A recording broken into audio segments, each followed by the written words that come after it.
que acude a consulta por amenorrea de 10 semanas.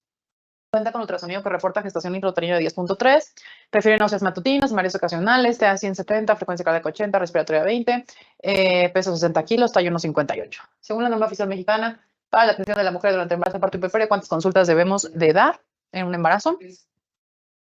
Bien. La guía dice que debemos de promover en embarazadas de bajo riesgo que reciba como mínimo 5 consultas prenatales, iniciando preferentemente en las primeras 8 semanas, pero bueno, óptimamente llevarlas a 8 semanas de gestación. Según la norma oficial para el control de defectos del nacimiento, ¿cuál no es un factor de riesgo para la detección de cromosomopatías? O sea, ¿qué no me puede incrementar las cromosomopatías en un embarazo?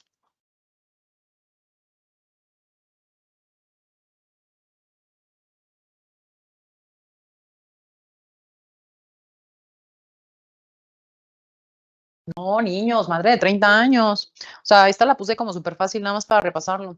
Para la prevención de cromosomopatías, bueno, a ver, no diría yo prevención, pero para la detección de cromosomopatías se recomienda considerar los siguientes factores de riesgo. Edad materna arriba de 35, edad paterna mayor de 45, hijo con otra cromosomopatía, madre primigesta, porque las primigestas no sabemos cómo se van a comportar, podrían tener una translocación robertsoniana o algo. Padres portadores de cromosomopatías, antecedentes familiares positivos y pérdidas gestacionales recurrentes. Ahora, según la norma oficial para el control de defectos del nacimiento, ¿cuál es la dosis recomendada de ácido fólico en pacientes de bajo riesgo para defectos en tubo neural?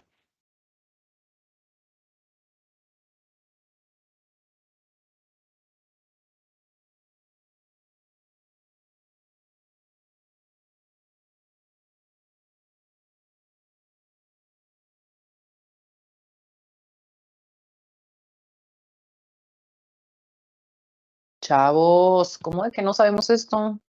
¿Me están contestando mal? O sea, esto sí es como muy de medicina general, no es de obstetricia.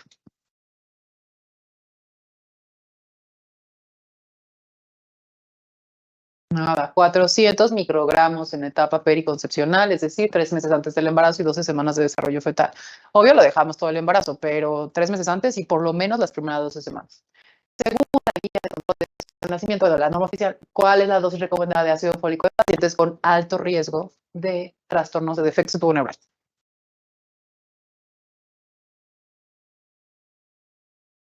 5 miligramos, la mayoría me lo contestó bien. Ah, perdón.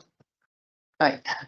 Bueno, ahora, ¿qué estudio no debemos de realizar en el primer trimestre del embarazo? Ya muchos lo vieron si estaban poniendo atención, pero bueno, ¿cuál es? ¿Cuál es la que no hacemos en primer trimestre? El estructural. Recuerden que el primer trimestre es la primera consulta según la norma. Hacemos estudios generales, biometría, ego, enfermedades de transmisión sexual, grupo sanguíneo RH. Hacemos el ultrasonido del primer trimestre para detectar alteraciones genéticas. Hacemos cultivos y tamizajes especiales en pacientes RH negativa, pacientes que tienen glucosa alterada en ayuno y, bueno, a pacientes de factores de riesgo y buscamos anemia. ¿Ok? En los estudios de laboratorio, la paciente muestra hemoglobina de 14, glucosa de 80, con VIH negativo, hepatitis negativo, ego con bacterias 3 q urocultivo con 100.000 unidades formadoras de colonia de E. coli. ¿Cuál es el diagnóstico?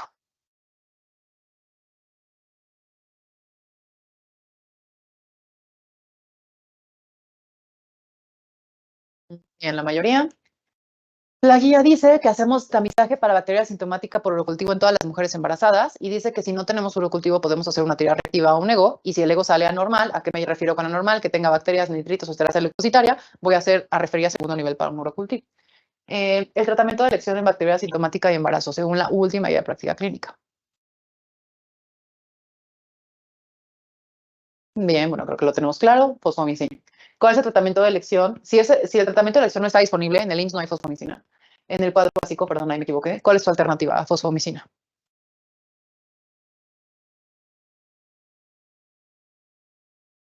Bien, nitrofurantoína. ¿Cuál es la dosis de nitrofurantoína? Según la nueva guía de práctica clínica, no lo que se acuerden de la pasada.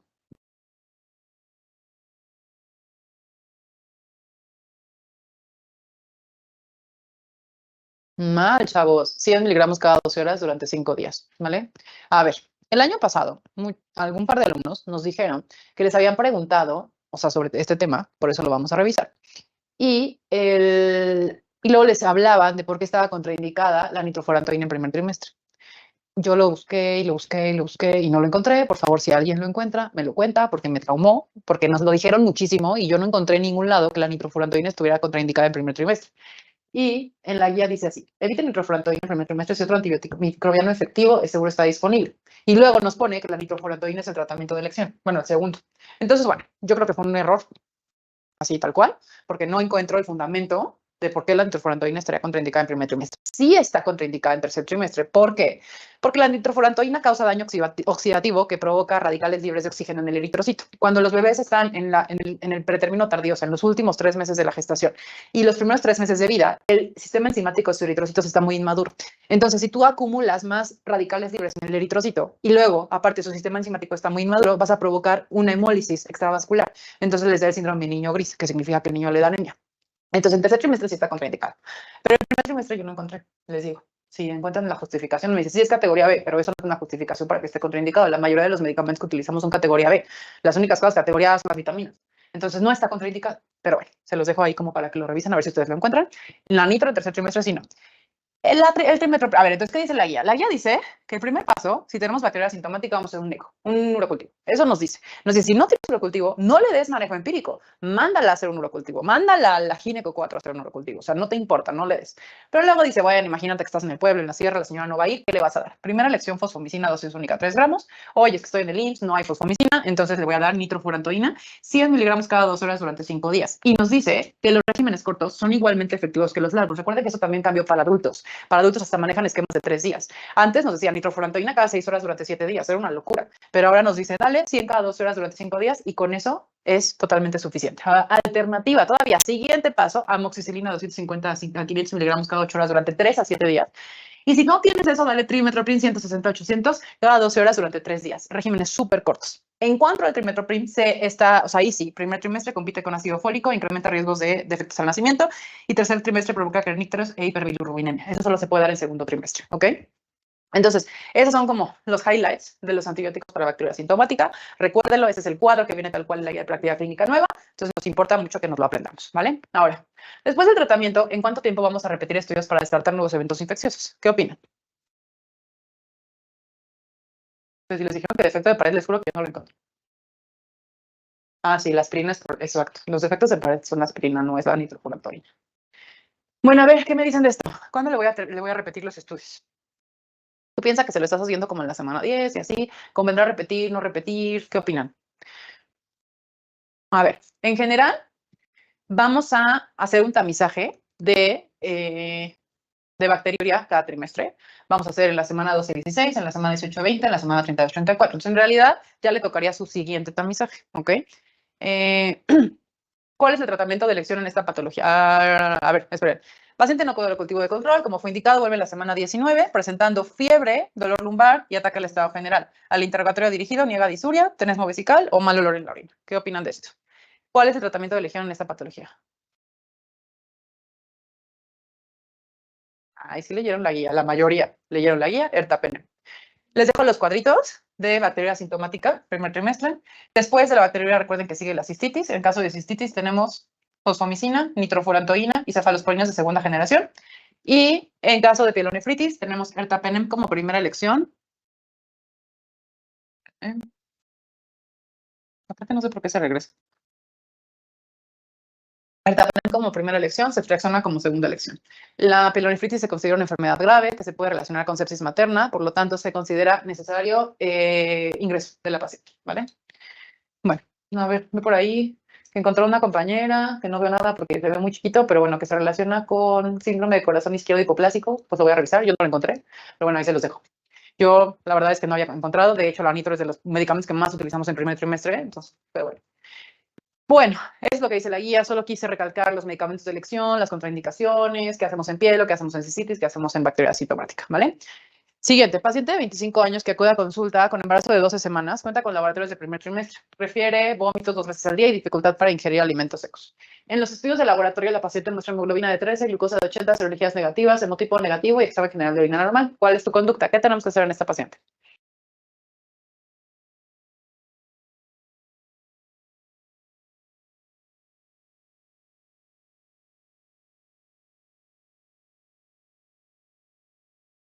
Bien, la mayoría. Vamos a hacer el COMS indirecto y el hemotipo de su pareja.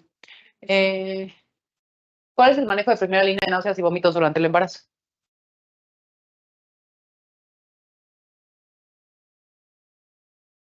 Ah, no es metoclopramida. Cero. Doxilamina.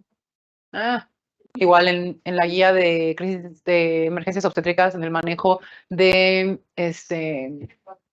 premes gravídica viene desde antes cómo manejamos. La nueva guía de práctica clínica nos dice que mínimo de consultas prenatales son 8. No sé qué decirte. La norma es súper viejita. Y la experiencia que tenemos es que preguntan, o sea, sí te dicen, refiriéndonos a la norma oficial mexicana, huesa huesa, por eso lo preguntamos sobre la norma. Resultado de control. Paciente con CUMS indirecto negativo y pareja positivo. ¿Qué hacemos?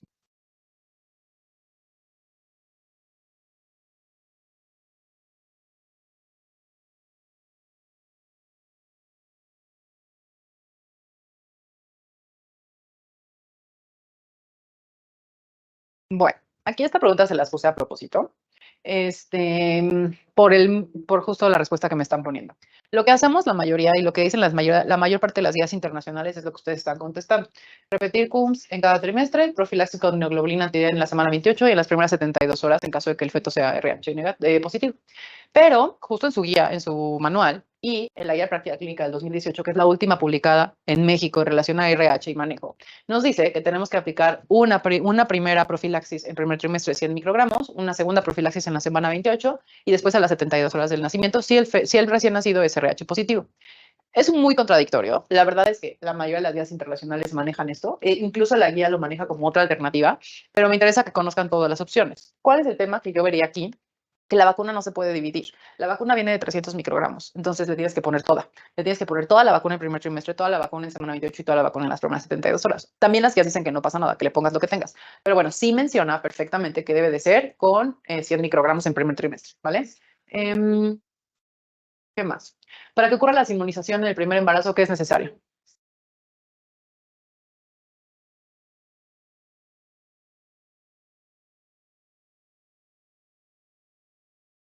Paso 1 mililitro de sangre fetal a la circulación materna, ¿vale? Esto es favorece la inmunización. En qué condiciones tú puedes decir que la señora está inmunizada? Ah, no favorece, perdón, no favorece la inmunización.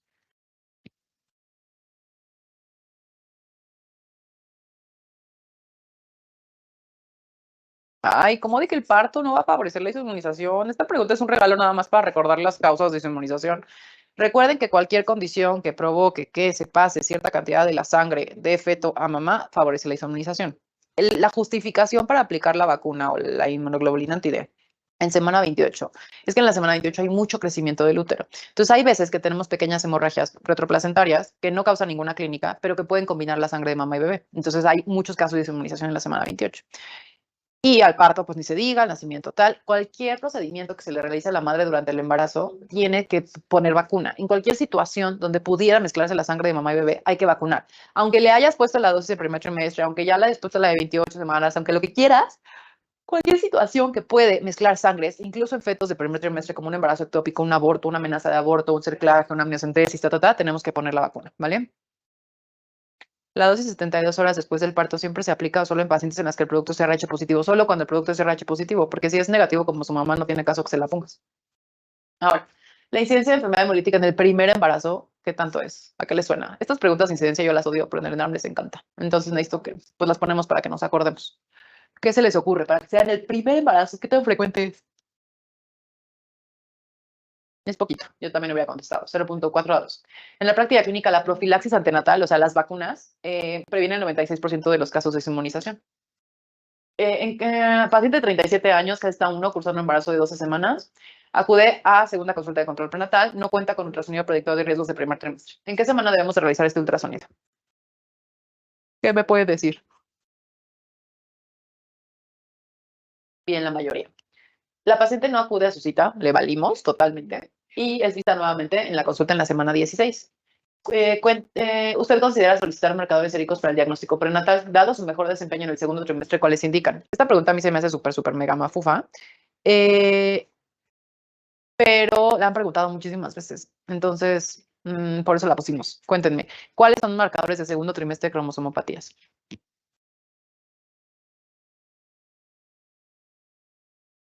Ay, muy bonitos todos, se lo saben. Inhibina A, beta, alfa-fetoproteína y estradiol.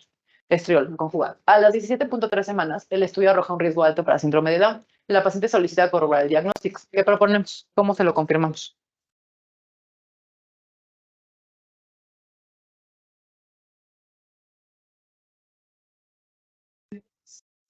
Y a los 8 meses adquiere la misafil, es decir, el pulgar en oposición al dedo y puede tomar. Bueno, aquí es amniocentesis. El ultrasonido estructural no me sirve para cromosomopatías y no es un estudio diagnóstico, así que no las gustan.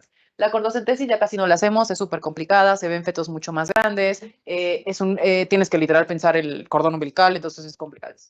Y prácticamente no lo hacemos. Y la biopsia de velocidades escoriales se hace en fetos de 10 a 14 semanas. Entonces, en estas semanas de gestación ya lo que toca es tomar una muestra de líquido amniótico.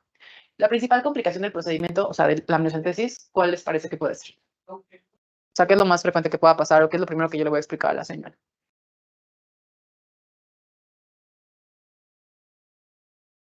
Pérdida fetal, no, no se va a morir. Lo puede lastimar, pero no se va a morir. Pérdida de líquido amniótico, chavos, esa es la respuesta. Quiero ver, porque, a ver, alguien me puso una pregunta súper larga, ¿me la pueden volver a poner? Porque la perdí y no sé cómo volver a ella. Antes de que siga, para volverla a leer, ¿vale? Es pérdida de líquido amniótico, ¿vale? Dice, en un simulador preguntaron las pruebas que se han realizado en la primera consulta prenatal, además de lo básico, añadieron Papá Nicolau y lo marcaron como respuesta correcta. Es correcto. Esta guía está en un apartado muy chiquito de la parte final de la tabla que dice que revisar pacientes que tengan menos de 2 semanas, pero en el apartado principal de detecciones no aparece. Aquí, más que yo revisar el apartado de control prenatal, yo me iría al de papiloma. Una de las cosas que menciona la guía de BPH es que si tu paciente no tiene un tamizaje reciente, en la paciente embarazada mayor de 25 años, que cumpla con las condiciones, entra por la puerta una mujer que no tiene Papá Nicolau y le tomas una muestra. Entonces, yo sí pondría el Papá Nicolau como parte del tamizaje del primer trimestre si la paciente no tiene su tamizaje al corriente. Entonces, yo sí lo pondría totalmente. ¿Vale? Ahora, en cuanto a tamizaje de cromosomopatías, tenemos en el primer trimestre vamos a hacer los marcadores, que pueden ser la ecografía, o sea, ultrasonido, y tenemos dos marcadores importantes, que es la beta libre, ay, siempre que lo rayo aquí, perdón, ya no voy a rayar, que es la beta libre y el PPAP. Muchas veces en estas clases nos han preguntado, ¿pero cuál es el valor específico? ¿Qué es el diagnóstico? No existe. O sea, son múltiplos de la mediana que el fetal estima y luego lo meten a una como calculadora que saca un riesgo. Entonces, en realidad no te pueden preguntar un valor normal porque no existe. Entra como en una calculadora, la edad materna, los marcadores y los datos por ecografía. ¿Qué datos por ecografía? La adolescencia nucal, la presencia de hueso nasal, el paladar fetal, la frecuencia cardíaca fetal, el flujo a través de la válvula tricuspidia y el ductus venoso. Las alteraciones en el corazón fetal son un marcador de cromosomopatía porque muchos fetos con cromosomopatía tienen cardiopatías. Entonces, el hecho de presentar una cardiopatía tan temprana me habla de riesgo de cromosomopatías. Si ya la señora no se hizo su estudio de primer trimestre, viene el estudio de segundo trimestre, que obviamente incluye un ultrasonido, donde ven ahí, nuevamente vuelven a revisar exactamente estos mismos marcadores, pero no tienen tanta validez porque ya está más grande. Lo que revisamos es el estudio hormonal. El cuádruple test, que fue el que preguntamos, fue beta-estriol, alfa-fetoproteína inhibina A, y el triple sería beta-estriol y alfa-fetoproteína, idealmente antes de la semana 18. Y la biopsia y bueno, estos son tamizajes. Recuerden que todos estos estudios no son diagnósticos, son tamizajes, simplemente me va a otorgar un riesgo. Ya hablando de estudios diagnósticos, tenemos primero la biopsia de vellosidades coriales, que se hace en embarazos tempranos entre 10 y 13 semanas, amniocentesis, que se hace entre la 11 y la 17, y cordocentesis más de las 18 semanas. Tú no puedes hacer una cordocentesis antes de las 18 porque no ves el cordón, o sea, literal vas a lastimarlo, lo puedes cortar con la pura aguja y valió. Entonces, eso se hace cuando ya el feto está más grande, pero la realidad es que ya, o sea, normalmente hacemos amniocentesis, ¿vale? Y de esas tres, ¿se prefiere amniocentesis? No, se prefiere lo que toque. O sea, si tu paciente tiene menos de 14 semanas, le haces una biopsia. Si tiene entre 14 y 18, le haces una amniocentesis, y si tiene más de 18, consideraría una cordocentesis. Ahora, paciente de 40 años de edad, gesta 1 o positivo, cursando con embarazo de 13 semanas, que acude a consulta de control prenatal para asesoría sobre riesgos de presentar feto con síndrome de Down. ¿Cuál sería el mejor estudio de tamizaje para calcular riesgo de cromosomopatías en este feto en específico? Tamizaje, no diagnóstico. Tamizaje, no diagnóstico. Tamizaje, ultrasonido, marcadores séricos y edad materna. Son las tres cosas que evaluamos para hacer tamizaje de primer trimestre. Se realizó el estudio que usted solicitó y se clasifica a la paciente como de alto riesgo, por lo que la conducta adecuada para realizar en este momento, ¿qué va a ser? Ahora necesito un diagnóstico. Tengo 13 semanas. ¿Qué estudio le hago? Perfecto, me pusieron mucha atención. Biopsia de velocidades coriales. Ahora, ¿cuál es el marcador ultrasonográfico más comúnmente observado en fetos con síndrome de Down? ¿Qué saben de esto?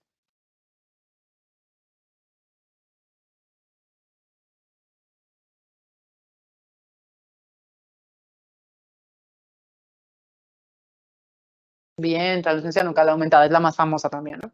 ¿Cuáles son los marcadores séricos característicos más comúnmente afectados en fetos con síndrome de Down? ¿Qué dijimos?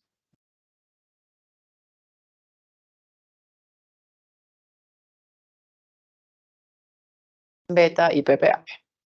Entonces, ecografía, translucencia nucal, hueso nasal, frecuencia cardíaca, flujo valvo tricuspidea y ductos venoso, que son los marcadores de cardiopatía, marcadores séricos y edad materna arriba de 35 años. Una vez que lo tenemos que recordar que está misagino diagnóstico. Para hacer diagnóstico tenemos estudios no invasivos y estudios invasivos. Los no invasivos, el DNA fetal en sangre materna, esto no se los van a preguntar, no existe en sector público, solo existe en sector privado y fuera de México, pero es una muestra que se le toma a la madre de sangre y listo, ¿no? Sale y ves, ya actualmente estamos haciendo cariotipo, pero también puede buscar solamente la trisomía de algunos cromosomas.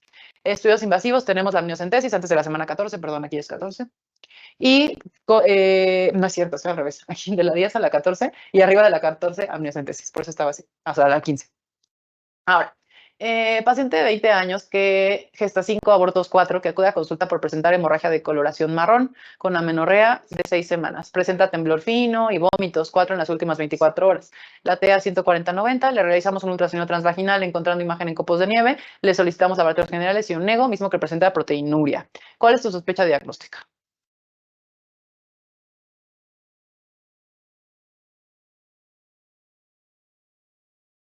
Bien, la mayoría mola.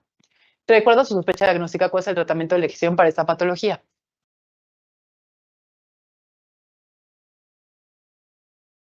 Bien, la mayoría, aspirado manual endouterino. ¿Por qué no hacemos un legrado? ¿Saben? ¿O solo me contestan porque ya les habían dicho que era MEU? ¿Cuál es el riesgo de hacer un legrado? Perforación, o sea, sí, pero más. Y es el riesgo de cualquier legrado. De diseminar, por perforación. Posterior a realizar el procedimiento, ¿cuál es la principal complicación por la que debemos de vigilar a la paciente?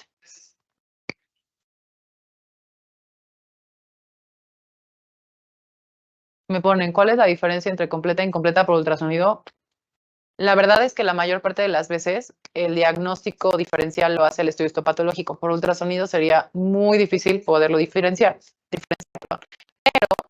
Te ponen una imagen de ultrasonido, te tendrían que poner una imagen de un feto al lado de una imagen de copos de nieve.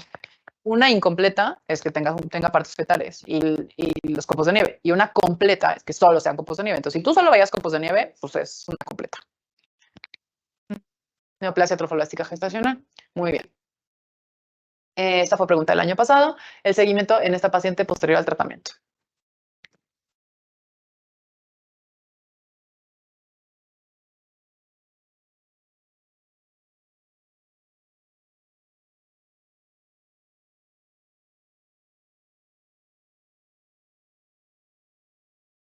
Bien, la mayoría, cuantificación de gonadotropina semanal hasta que se negativice y cada mes durante 6 meses.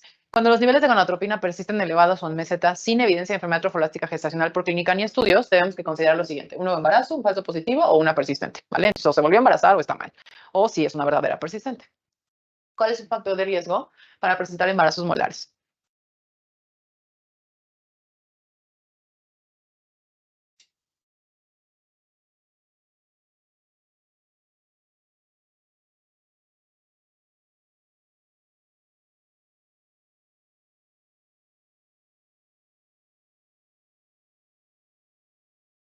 Muy bien, embarazo adolescente. La mayoría contestó. Bueno, de mola, la verdad es un tema súper revisado, no creo que tengan mayor problema. Recuerden que tenemos mola completa y mola parcial. La mola completa es más peligrosa que la mola parcial, es más fácil que se convierta en un cáncer. Es una mola completa que tiene todas las vellosidades y que da todo hidrópico, y la mola parcial, pues que puede tener partes fetales. Por ultrasonido, esta imagen famosa de copos de nieve, porque recuerden que cuando hacemos el aspirado vemos como tapioca, literal, y por ultrasonido pues se ven como burbujitas llenas de líquido. Y en el ovario hacemos estos quistes que se llaman quistes tecalouterinicos, que son quistes multilobulados simples, que son en reacción a los altos niveles de gonadotropina. ¿Qué más? Recuerden que el tratamiento es con ameu. El ameu es como una jeringa que tiene unas cánulas, como unos popotes para aspirar lo que hay dentro. Entonces, evitar el legrado con curetaje. La verdad es que no le veo mayor problema. Las preguntas que más han hecho es justo el seguimiento y las clásicas imágenes de tormenta de nieve o copos de nieve, que les han preguntado muchísimas veces, ¿vale? Ahora, voy a poner por ahí el diagnóstico definitivo de enfermedad trofolástica citopatológico. Totalmente, nosotros no tenemos ni idea. Por eso es tan importante hacer una beta inicial. O sea, si tú tienes un diagnóstico de mola así súper evidente por ultra, entonces le haces una una beta, y te salen 100,000, me da igual. Después de la MEU, vas a estarlo monitorizando. Si tú no tienes una beta inicial, no tienes ni idea de qué va a pasar después. ¿Cuándo le pones actinomicina de profilaxis? Cuando tienes un diagnóstico histopatológico de un riesgo de neoplasia. Cuando son casos de riesgo para un cáncer, entonces cuando pones la actinomicina. Ahora, paciente de 39 años que está 3x3, en los primeros 30 minutos de puerperio en recuperación, ingresó a urgencias con dilatación y borramiento completo, con recién nacido atendido en urgencias sin vía periférica. Pasa a revisión a tococirugía, sin restos ovulares, en cavidad uterina, sin lesiones en canal de parto, todo cool. En este momento, en recuperación con hemorragia transvaginal abundante. ¿Qué cantidad de sangrado mínimo se considera hemorragia obstétrica o hemorragia postparto? ¿Qué me pueden decir, chavos? Miren, yo no puedo creer que estemos en 2023 o que estamos y me sigan contestando eso. Ya tiene un rato que cambió la guía. Recuerden que la última guía de práctica clínica dice que tenemos una pérdida de 1 litro de sangre sin importar la vía de resolución, ¿ok? Pérdida de sangre mayor o igual a 1000 o pérdida de sangre con signos y síntomas de hipovolemia en las primeras 24 horas posteriores al parto, ya sea cesárea o parto vaginal. No se les puede olvidar, ¿vale? Ahora, ¿qué factores de riesgo tiene esta paciente para presentar hemorragia postparto? Hay 3 correctos.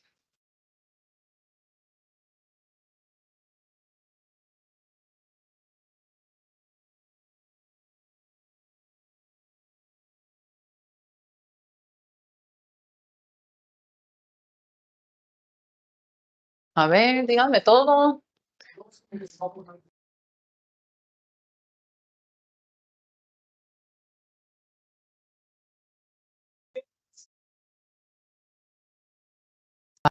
Me ponen, retención placentaria, ¿dónde se retuvo la placenta si ya sabíamos que ya había expulsado todo? O sea, en este caso, especialmente, ¿cuáles son tus factores de riesgo para hemorragia? No en la vida.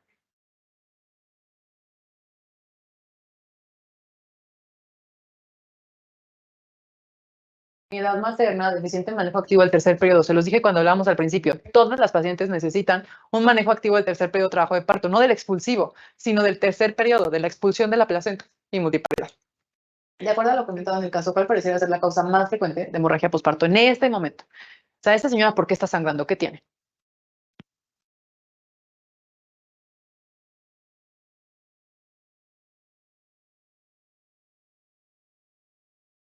El tono. La señora no tiene lesiones, no tiene restos, tiene hipotonía o atonía. ¿Ok?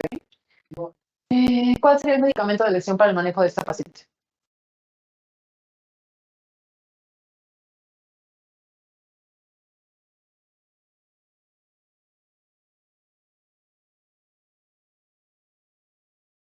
Bueno, bien, la mayoría del manejo es oxitocina 5 unidades intramusculares, repetimos hasta 40 unidades. Ahorita lo vamos a revisar. La paciente persiste con sangrado y aún se mantiene hemodinámicamente estable. ¿Cuál es el segundo medicamento de elección? Lean. No me escupan la respuesta. Lean la pregunta. ¿Le van a poner ergonovina a esta señora? ¿O por qué no le voy a poner ergonovina a esta señora? A los miles de 3 que me contestaron ahí. Tiene hipertensión, contraindicado. O sea, yo cuando hago los casos digo, es que esto es súper obvio. Y no leen, niños. No les puede pasar esto en el examen. Tienen que leer 70 veces. Cada respuesta que tú vuelvas a contestar, aunque sea del mismo caso, lo vuelves a leer porque te distraes. Te distraes y te pierdes. Entonces ya te olvidó lo que leíste. Yo siempre que hago casos en ENARM, los pongo así en mayúsculas, saturados, faltas de ortografía, todo, porque así es el ENARM. Entonces tienes que habituarte a leer en mayúsculas continuo porque si no te vas a marear en el examen. Esa betocina, 100 microgramos y B2 Después de administrar toda la línea farmacológica, la paciente persiste con sangrado, se muestra pálida, TEA 90-60, frecuencia cardíaca 100. ¿Cuál es la siguiente acción terapéutica? ¿Qué hago ahora? De lo que tienes, no de lo que te imaginas, no de lo óptimo, nada. De lo que tienes, de tus 5 opciones, ¿qué le haces? A un posparto, ya le aventaste todas las medicinas, ¿qué haces para ganar tiempo?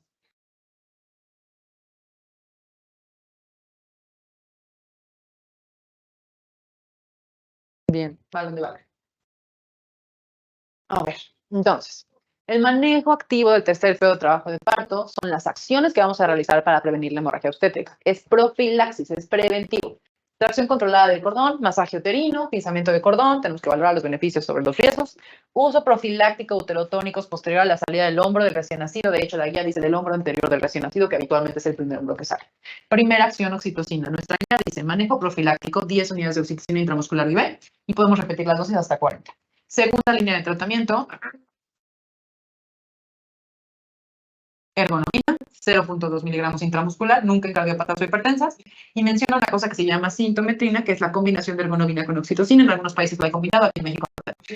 Y carbedoxina, 100 microgramos IV lenta y diluida, o misoprostol, 600 microgramos en concentración. Entonces, son el orden: oxitocina, ergonomina, carbedoxina y misoprostol. Es lo que te tienes que acordar.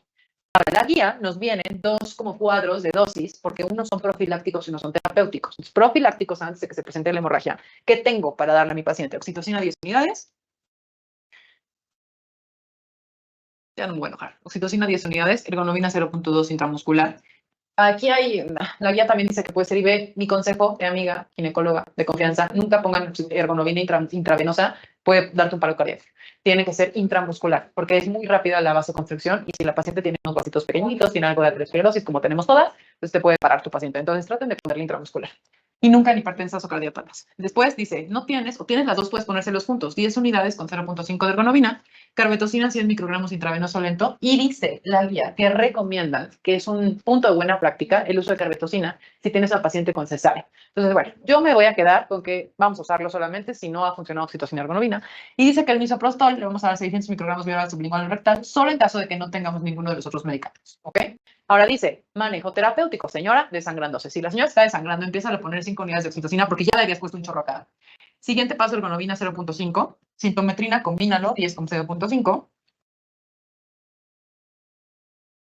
Carbetocina 100 microgramos IV, misoprostol 800, manejo terapéutico, y agregan el ácido tranexámico. Yo les recomiendo el ácido tranexámico, es más para sangrado en capa, como por ejemplo por un desgarro, cuando le estamos dando puntos en la cesárea y como que no coagula, como que está sangrando como en cachitos por todos lados, no como por atonía, sino por tejido. Ahí es cuando más utilizamos el ácido tranexámico.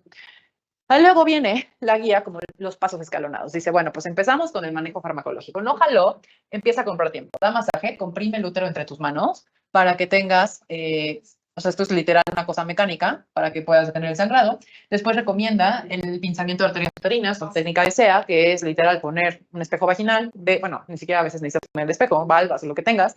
Ves el cervix. Recuerden que el útero, nuevamente nuestra perita, se irriga por las arterias uterinas que suben y llegan así hasta las trompas. Nosotros cuando ponemos las pinzas, las ponemos aquí. Entonces estás entrando en el istmo con la pinza de anillos y detienes el flujo de sangre hacia el útero. Estas medidas no van a resolver nada, o sea, no van a quitarle la atonía. Pero hay veces que lo que necesitas es tiempo, porque el útero está tardando un poco en contraerse, como cuando tenemos multigestas o estuvieron con partos muy prolongados y demás. Entonces estas estrategias te van a ayudar a ganar un poco de tiempo en lo que de forma fisiológica el útero se empieza a contraer. El siguiente paso es el balón intrauterino. Entonces, ese balón lo que va a hacer es una sonda gigante para aquel que no la conozca. Entonces, metemos el balón en la cavidad y tiene una sonda por la cual está gastando, porque aquí está abierto. Entonces, si está gastando, tú ya vas a ver cuando la señora deja de sangrar y demás y puede retirar. Ahora, dice aquí que antes de colocar el balón o después, depende cómo veas a tu paciente, puedes hacer nuevamente una revisión de cavidad para volver a ver que no haya lesiones, que no haya restos y demás. Si ya hicimos todo esto, el siguiente paso va a ser el tratamiento quirúrgico escalonado. ¿Qué quiere decir esto? Que voy a empezar a hacer pasos donde sí amerita una cirugía para tratar de controlar la hemorragia. Estos pasos son las suturas hemostáticas, la más famosa, por si les preguntan, es la de Lynch, que ahorita por aquí tengo una foto, creo. Pero bueno, porque todos la hemos visto, que es literal amarrar el útero. Bueno, por si no, hacemos... A ver, no, ya no tengo ni idea. Ponemos una sutura que rodea el útero, como unas orejitas, y gira abajo, y literal lo aprietas. Entonces, de esa forma, pues, contraemos el útero. Si no te funciona tu sutura hemostática, empiezas a hacer ligadura de arterias uterinas, uterováricas, etcétera, toda la irrigación del útero. Luego hacemos ligadura de arterias hipogástricas, y si esto no funcionó, hacemos una histerectomía, ¿vale? Luego, a ver, este algoritmo viene en la guía de hemorragia, me parece bastante práctico, sobre todo en caso de preguntas de examen, ¿no? Entonces dice, paciente con hemorragia postparto. Ya le dije todas las medicinas, ¿no? Estamos hablando de las técnicas manuales. Entonces, no jaló. ¿Qué es lo primero que voy a hacer cuando no jala? Voy a darle masaje, voy a apretarlo con mis manos, voy a hacer una compresión bimanual. ¿Continúa la hemorragia? No, pues ya triunfaste, se fue a su casa. Sí, sigue la hemorragia, ahora viene el pinzamiento de arterias uterinas, vamos a apretar las arterias para que deje de llevar sangre, o colocación de balón de Bakri, y vemos cómo está. ¿Continúa la hemorragia? Sí, sí, continúa. Bueno, ¿tienes equipo para una resolución quirúrgica? Sí, sí la tengo. Entonces, si la tienes, vamos al algoritmo de resolución quirúrgica. No la tienes, traslada a tu paciente. Pantalón antichoque y a casa. Entonces, bueno, ya tienes el equipo para la resolución quirúrgica. Vas a valorar la técnica anestésica. Tu paciente está bloqueada, no está bloqueada, puedes intervenir. No, pues ya, lo evalúas, lo resuelves. Empezamos con suturas hemostáticas. Les decía yo, hay muchas técnicas. La más conocida es la de Lynch. Continúa tu hemorragia, sí. Viene la desarterialización uterina, que es quitar todos los vasitos que irrigan al útero. Continúa tu hemorragia, sí. Ligadura de arterias hipogástricas, que ya vienen de femoral. Continúa tu hemorragia, sí. Embolización disponible, no, nunca hay embolización. Histerectomía. Entonces serían como el algoritmo y los escalones para llegar a la histerectomía, ¿vale? Dice, si hacemos profilaxis con oxitocina, luego se desangra, repetimos oxitocina, sí. Sí puedes poner una primera dosis y si no mejora, sigues con ergonomia. Y si no, pues carbetocina. Pero sí sería válido repetir, porque hay una dosis profiláctica y una dosis terapéutica. Si no fuera válido, no existiría la dosis terapéutica. En el escalón terapéutico ya te diría, ve directo a ergonomia, ¿vale? Ahora, paciente de 37 años, con embarazo 38 semanas de gestación en sala de labor, ingresada en trabajo de parto. A la exploración física, con un abdomen globoso por útero gestante, fondo uterino 31 centímetros sobre sínfisis del pubis, con un feto vivo, único, cefálico, dorso izquierdo, frecuencia cardíaca de 140 latidos por minuto, actividad uterina palpable, refiere muy dolorosa y constante, 4 a 5 en 10 minutos. El tacto vaginal tiene 5,80. De borramiento y presentación en segundo plano. La paciente se encuentra en qué fase del trabajo de parto.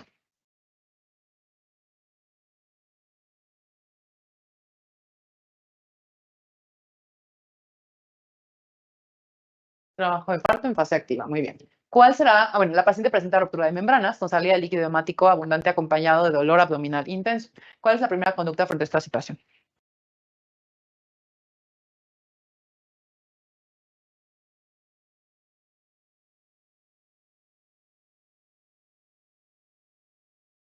Bueno, antes de correr a cesárea, háganme favor de escuchar el corazón del bebé. Sería prudentísimo. Está sangrando.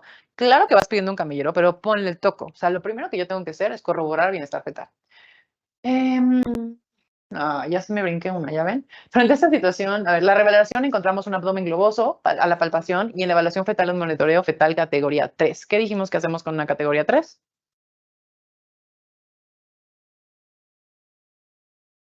Cesárea. Entonces ahí ya, lo operamos, ¿ok? ¿Cuál es el diagnóstico? ¿Qué le pasa a esta señora? Trabajo de parto, dolor, hemorragia, la ruptura de membranas y categoría 3.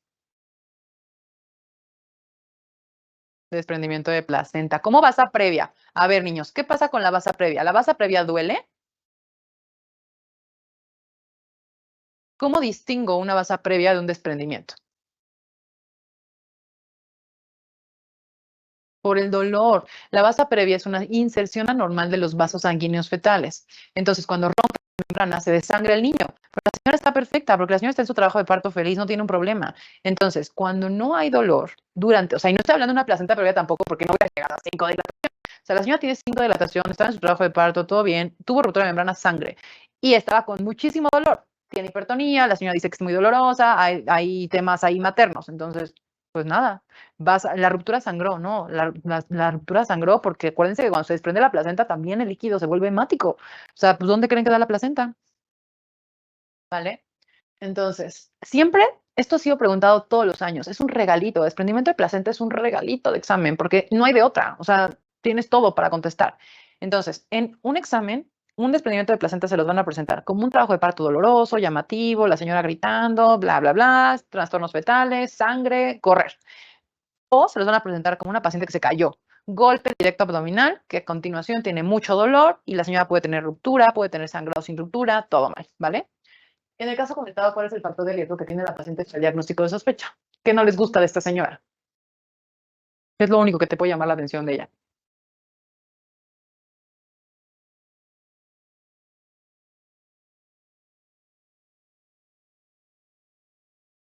La edad, ¿no? Todo lo demás me parece muy normal. Ahí les dejo algunos factores de riesgo. El tabaquismo y la cocaína les encanta preguntarlo, ténganlo en cuenta. Y nada, 37 años. ¿Cuál es la complicación asociada a esta patología? Esta pregunta del año pasado, complicación de desprendimiento de placenta. ¿Qué piensan?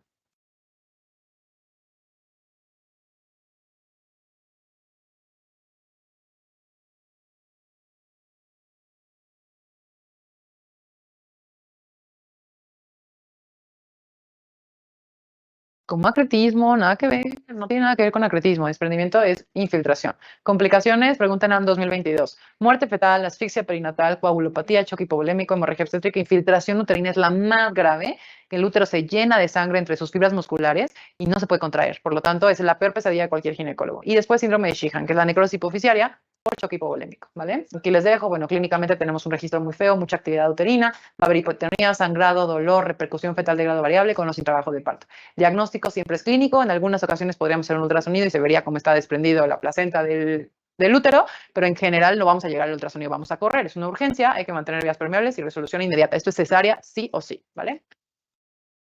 Y bueno, 38 años, embarazo de 29 semanas, que acude a urgencias por presentar sangrado vaginal rojo brillante indolor.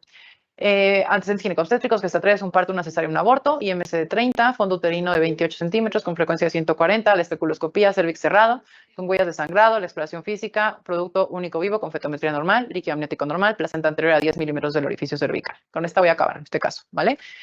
Diagnóstico, ¿qué tenemos aquí?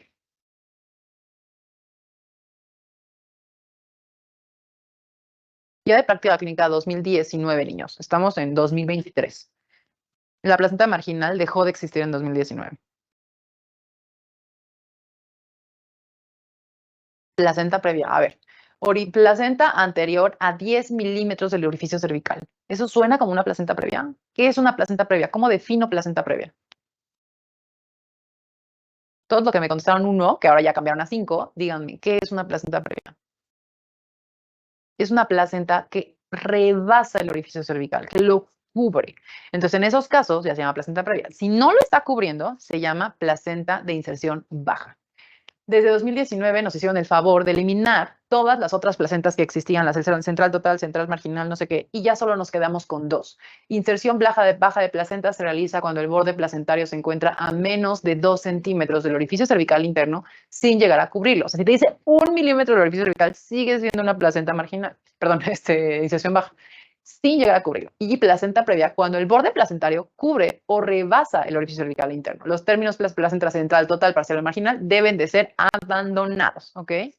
Por la semana no se hubiera podido hacer el diagnóstico, si estoy de acuerdo, ahí vamos, ¿ok? Pero bueno, nuevamente, estamos en el ENARM, así que eso es lo que me dan. Si me dan esto, yo contesto placenta de inserción baja, ¿vale? Ahora, dentro del algoritmo de manejo en esta patología, ¿cuál es el siguiente paso?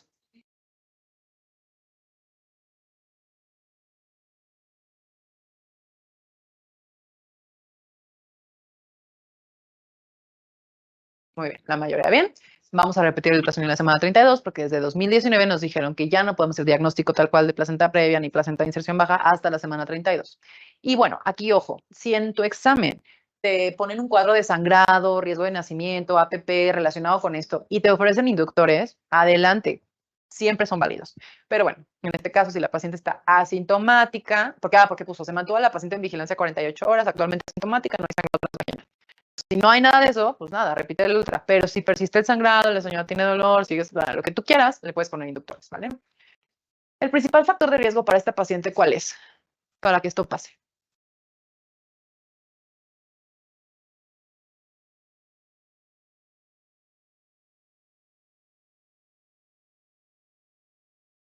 Cirugías uterinas. Todos los procedimientos en útero van a condicionar placentaciones anormales, ¿ok? Estudio de elección para descartar acretismo placentario.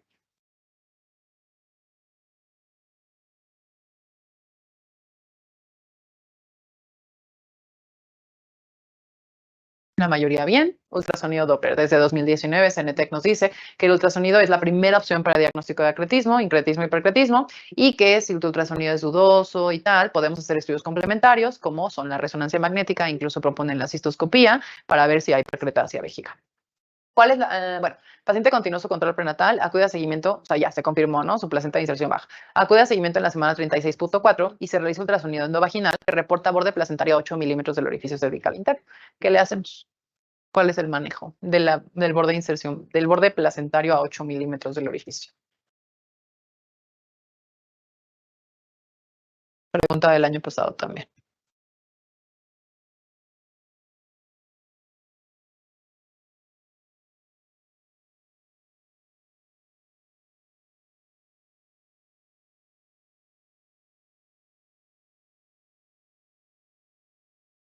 No están muy seguros.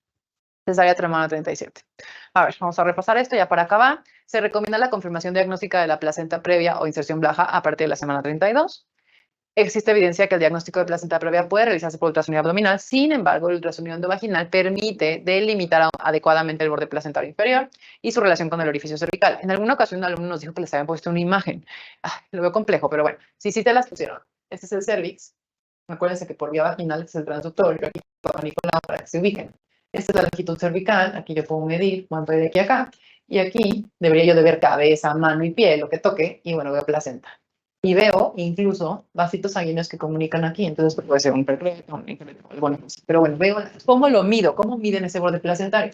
Pues lo miden literal en distancia. Ahora quiero sacar el ultrasonido. Literal, el borde está aquí. Les digo que el borde está aquí, en este caso lo hace. Pero imagínense que mi borde estuviera acá, que viera la placenta hasta aquí. Entonces ellos miden de aquí a acá cuánto es. Y cuando la distancia es mayor a 1 centímetro, a 2 centímetros ya se llama de inserción baja, ¿vale? El diagnóstico de inserción baja se realiza cuando el borde placentario se encuentra a menos de 20 milímetros sin llegar a cubrirlo y el de la placenta previa cuando este lo está cubriendo. Y se recomienda programar el nacimiento entre la semana 36 y 37 de gestación en pacientes con diagnóstico de placenta previa o inserción baja. O sea, eso fue pregunta del año pasado, ¿en qué semana interrumpimos una inserción baja o una placenta previa? Semana 36-37.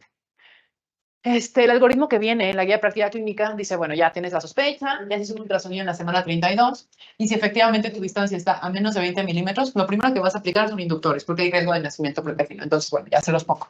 Después voy a hacer un ultrasonido para valorar acretismo. ¿Tiene acretismo? No, no tiene. Perfecto. ¿Tiene sangrado o no tiene sangrado? ¿Tiene sangrado o no tiene sangrado? No, pues no, no tiene sangrado. Si no tiene sangrado, voy a programar la interrupción en la semana 36. Si tiene episodios de sangrado. Si lo hago con ese, si lo hago aquí, se verá. ¿Tiene episodios de sangrado? Sí, sí tiene. Entonces voy a adelantarme, semana 34-36, ¿ok? Ahora, bueno, la señora no tuvo sangrados, perfecto. Cuando llegamos a la semana 36, le vamos a hacer nuevamente un ultrasonido y voy a ver, borde placentario a más de 2 centímetros, le puedo dar chance para que llegue a parto, porque más de 2 centímetros no es diagnóstico. Después, le veo placenta previa, cesárea. Ok, ¿sabes qué? Si tiene una inserción baja, con menos de 10 o con más de 10. La señora tiene más de 10 milímetros, le puedo dar chance para parto. La señora tiene menos de 10 milímetros, lo voy a cesar. Este caminito se lo tienen que aprender de memoria, ¿ok? Esto es lo que les van a preguntar. Este algoritmo es súper, súper importante tomar una foto de memoria, ¿vale? Hasta les quito las anotaciones para que le puedan tomar una bonita foto, lo tengan como captura y listo. Ahora, en pacientes con diagnóstico de placenta acreta, íncreta o percreta, se recomienda programar el nacimiento entre la semana 34 y 36 de gestación. Pregunta también del año pasado. En pacientes con acretismo placentario se recomienda cesárea y cesárea esterectomía programada desde el principio, dejando la placenta in situ. ¿Qué quiere decir? Hago una incisión, saco bebé, dejo placenta, cierro útero, quito útero, ¿ok? Y en pacientes con placenta acreta, increta o precreta, el uso de uterotónicos puede causar separación de la placenta y hemorragia, entonces están contraindicados. Situación en la cual están contraindicados los uterotónicos, placenta previa con acretismo. A ver, y ya, no quisiera avanzar más porque ya me voy a meter en otros rollos de temas de mama y quisiera verlo como con muchísima calma. Ya vamos a ver mucho más gineco en la segunda sesión, que va a ser el jueves. Díganme sus preguntas de obstetricia. Todavía me falta revisar aborto, que lo vamos a revisar al final de la siguiente sesión, unos temas de trabajo de parto y algunas cosas. Restricción del crecimiento nos falta revisarlo, pero también vamos a ver ya mucho más de gineco.